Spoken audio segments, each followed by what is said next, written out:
अगं, हा मी बिम नव्हे का? आणि ती तू आई आहेस. तू ढीगभर लाडू केले आहेस आणि तू बिमला एक एक नव्हे 2 लहान लहान लाडू देत आहेस. बिमने समजावून सांगितले. आता मात्र आई मोठ्याने हसू लागली. ती म्हणाली, असं आहे का हे चित्र? लबाड चित्र का? आई बिमला लाडू देत आहे का? छान. काय वाटलं बालमित्रांनो? कसा बनवते भीम आईला? काही कळालं? तुम्ही पण असंच स्वप्नात बोलत असता की नाही? पण हे कशावरनं कळालं बरं? मी बोलल्यामुळे का मी वाचल्यामुळे?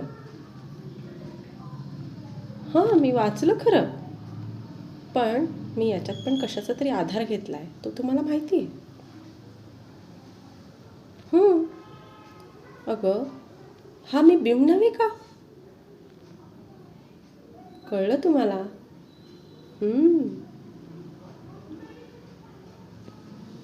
हे विरामचिन्हांमुळे कळालं तुम्हाला. किती चिन्ह आली आहेत बरं ह्याच्यामध्ये, बघा बरं. का बरं येतात ही? 2 वाक्य एकमेकांपासून वेगळे काढण्याकरता? मग कशासाठी येतात ही? बघूया ह्या प्रत्येकाचं काय काय महत्त्व आहे ते. बघा, हा आहे पूर्णविराम.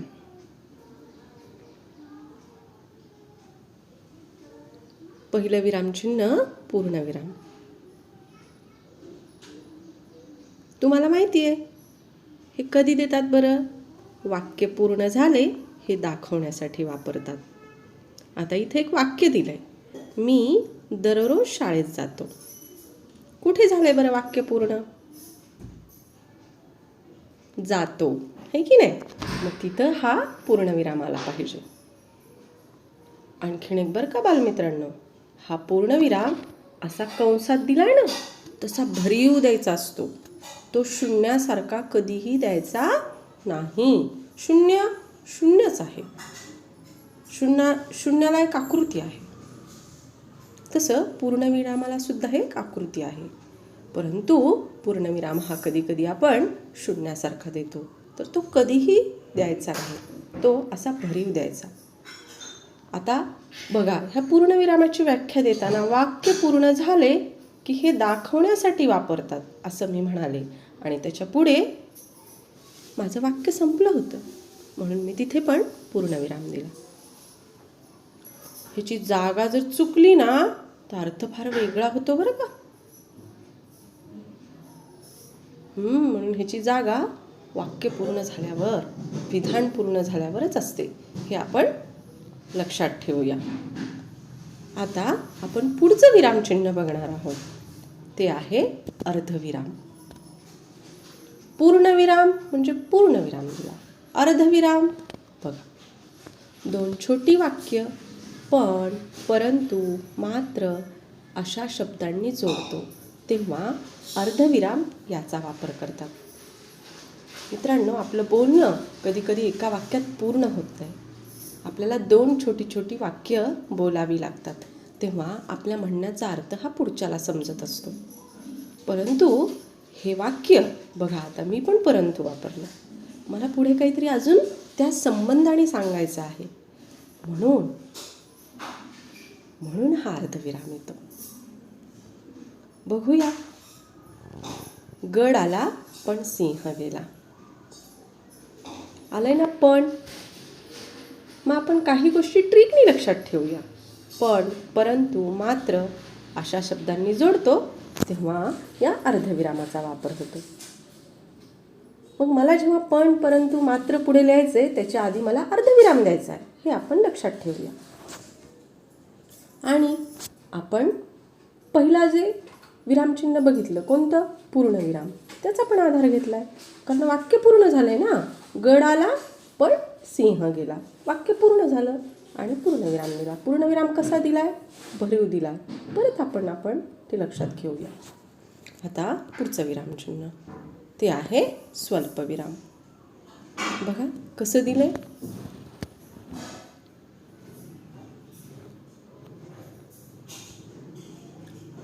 हां, कसं दिलंय.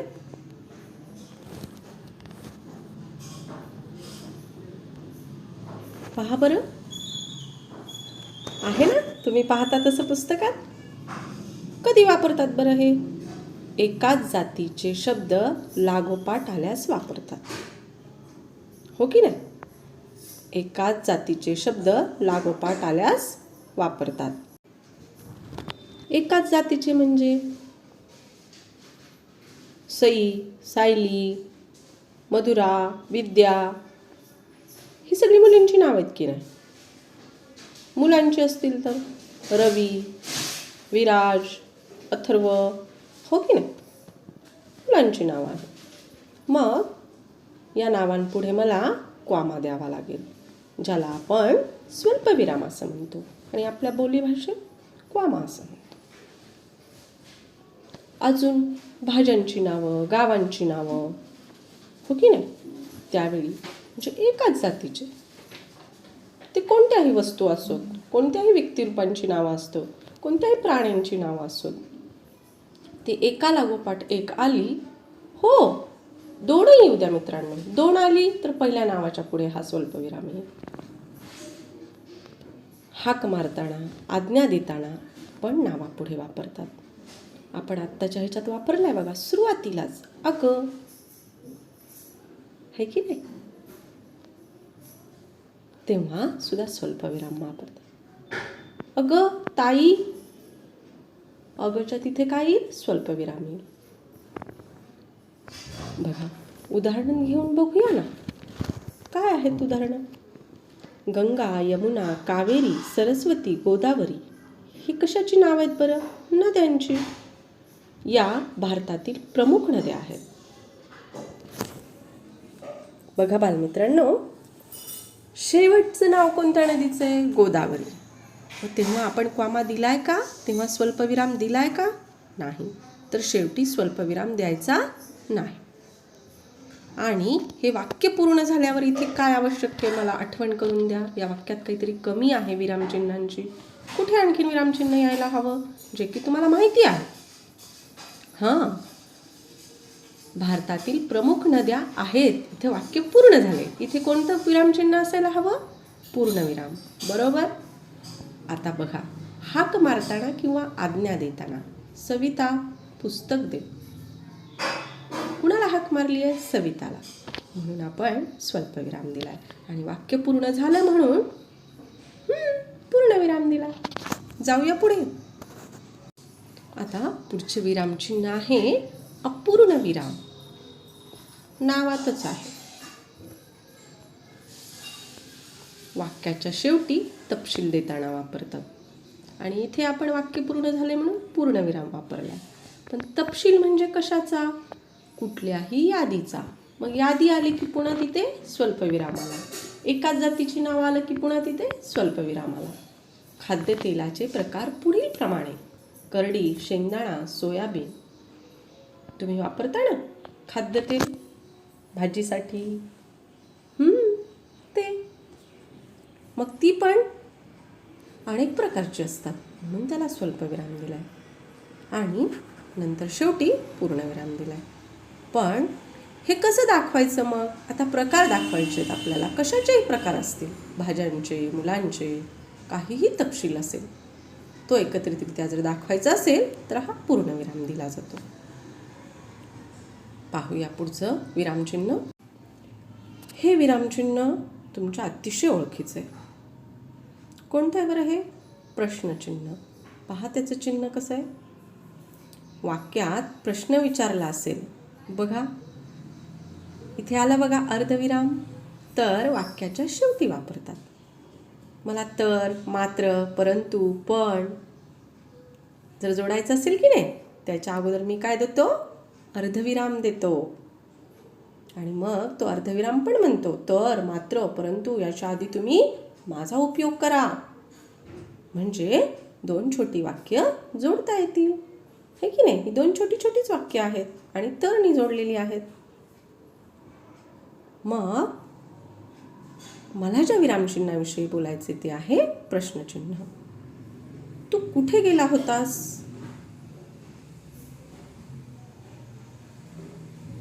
प्रश्नचिन्ह.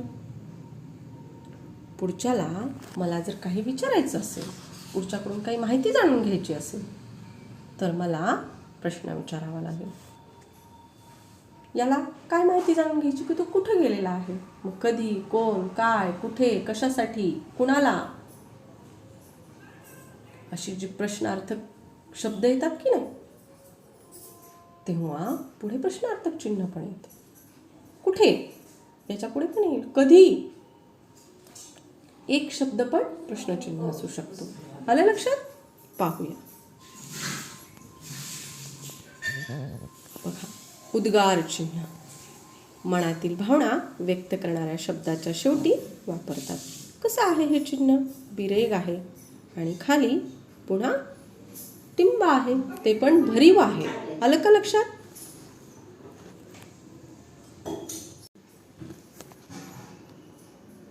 मनातील भावना म्हणजे दुःख असेल, एखादा प्रसंगाविषयी बोलायचं असेल, कुणाला मनातली गोष्ट सांगायची असेल, तर एखाद्या प्रसंगाविषयी बोलायचं असेल तर मग इथे काय सांगितले? मनातील भावना. मग ती कोणती असू शकते?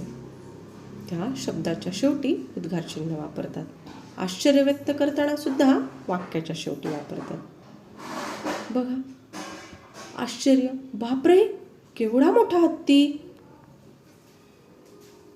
माझी भावना आहे, बापरे मला दिसला नव्हतो, जसा दिसला तसा मी शब्द वापरला आणि त्याच्या पुढे पण उद्गार चिन्ह वापरलं आणि वाक्याच्या शेवटी पण वापरलं. अरे तू खूपच उशिरा आलीस असं वाक्य आहे ते. अरे मनात हाक, तू खूपच उशिरा आलीस. मला म्हणायचंय तिला, माझी भावना आहे, म्हणून पुढे उद्गार चिन्ह. आता हे आहे अवतरण चिन्ह. 2 कंस दिलेत बघा मित्रांनो, एकेरी आणि दुहेरी. म्हणजे एखाद्या एकेरी शब्दावर जोर देताना किंवा दुसऱ्याचं मत सांगताना एकेरी अवतरण चिन्ह वापरतात. दुहेरी बोलणाऱ्याच्या तोंडचे शब्द लिहिताना वापरतात. म्हणजे आपल्या बोलीभाषेतले. बघूया ना काय आहे ते. गांधीजींनी चले जाओ ही घोषणा दिली. हे काय आहे? एकेरी शब्द आहे. एकेरी अवतरण चिन्हासाठी या शब्दासाठी ते वापरलेलं आहे. विशिष्ट शब्द, चले जाओ ही घोषणा दिली. मला यात महत्त्वाचं काय सांगायचं आहे? कोणती घोषणा दिली? चले जाओ. म्हणून मी ते एकेरी अवतरण चिन्हामध्ये मांडलेलं आहे. आणि शरद म्हणाला, मी सहलीला येईन. तो ज्या शब्दात म्हणाला त्या शब्दात मला जर मांडायचं असेल, मी बोलताना नाही दाखवू शकत ते, पण लिहिताना मला ते दाखवावं लागेल. म्हणून मी दुहेरी अवतरण चिन्ह. मी जसं बोललो तसं लिहायचं आहे, पण वाक्य तिथं संपलं आहे म्हणून मी परत पूर्णविराम दिला आहे. माझ्या तोंडचे, ते कोणाच्या तोंडचे शब्द आहेत? शरदच्या तोंडचे, म्हणून ते तशाच लिहिलेले आहे. पुढचं विरामचिन्ह आहे संयोग चिन्ह. 2 शब्द जोडताना वापरतात किंवा ओळीच्या शेवटी शब्द अपुरा राहिल्यास वापरतात. ही दुसरी जी ओळ आहे ना मित्रांनो, ती आपण नेहमी वापरतो, कारण वहीच्या शेवटी कधी कधी आपला शब्दातला एखादं अक्षर बसतच नाही, मग आपण पुढे लिहितो, पण ते कोणत्या तरी चिन्हानं आपल्याला दाखवावं लागेल. कोणते 2 शब्द जोडताना? विद्यार्थी, प्रतिनिधी, आहे की नाही. काही शब्द अशी मोठी असतात जी आपल्याला बोलताना दाखवता येतात, पण लिहिताना ती अशी घ्यायची असतात. मला निबंध लिहायला आवडतो, हे की नाही. मला निबंध लिहायला आवडतो. मग ला हा शब्द वरच्या ओळीत न बसल्यामुळं मी तो खाली मांडला, परंतु मला पुढचं अक्षर दाखवायचे, हे दाखवण्यासाठी मी कशाचा उपयोग केला? संयोग चिन्हाचा.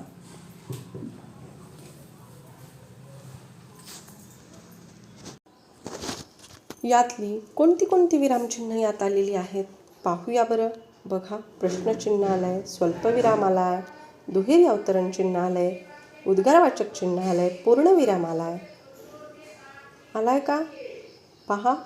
हो, आलाय. अजून एक इथे अजून एक विरामचिन्ह आहे.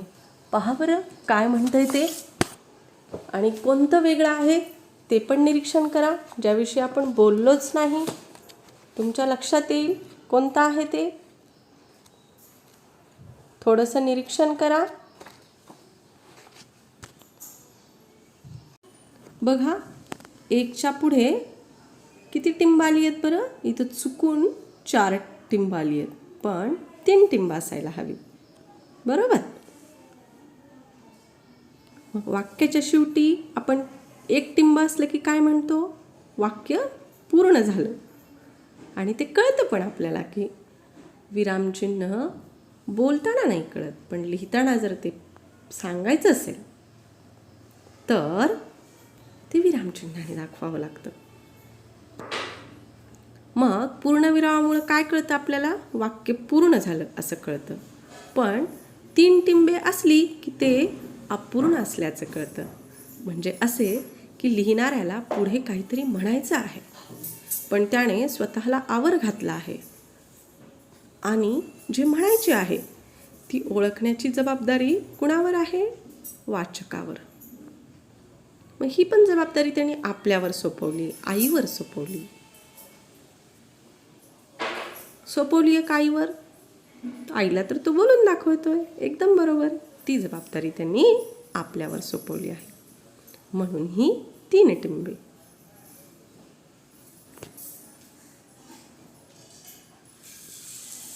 आलं लक्षात? मी बोललेलं तुम्हाला का कळालं? कारण लिखाणामध्ये विरामचिन्ह हे कशाचा उपयोग करतात? मनातल्या भावना कुठे थांबायचे आहे, कुठे बोलणाऱ्याची भावना त्याच वाक्यात वापरायची आहे, या सगळ्या गोष्टी विरामचिन्ह आपल्याला सांगतं. आणि त्यामुळे आपल्याला कुणाला काय म्हणायचे हे जरी बोलून नाही दाखवलं, लिहून दाखवलं, तरी आपण त्याच्या भावना समजू शकतो. विरामचिन्ह नसतील तर आपल्याला पुढच्याला काय म्हणायचे हे लिखित स्वरूपात सांगूनही कळणार नाही,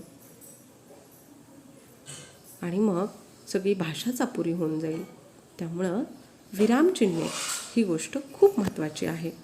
त्याचं महत्त्व तुम्ही आणखीनही इतर संदर्भ पुस्तकातून जाणून घ्या.